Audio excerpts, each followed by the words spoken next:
斗人啊，其中说到王建，他无意中说的，王建是说话算话的，说到做到的。戴永革说了永远做不到，说曾维那永远是骗你的，对吧？啊，王岐山、孟建柱，那孟建柱耍死你啊！两面派、三面派、八面派，王岐山就更不用提了啊！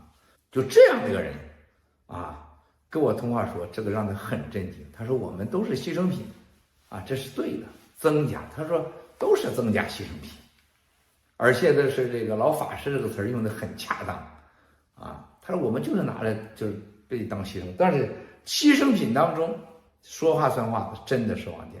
他说但是啊，他说你去想想，说了算的人最后什么下场呢？啊，别人用你说了算讲信用，让你自动死，这到底是好是坏呢？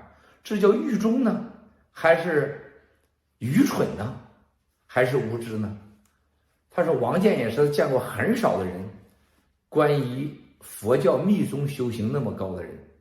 王建临死前给了很多西藏的宗教喇嘛，很多人钱财。我说钱是现金，财是等同于玉呀，什么各种宝物，包括唐卡。王建这个人真的死的是，就现在往回看啊，在中国的体制内，你的所谓忠诚、信用、善良是被人利用的工具，不是什么好东西。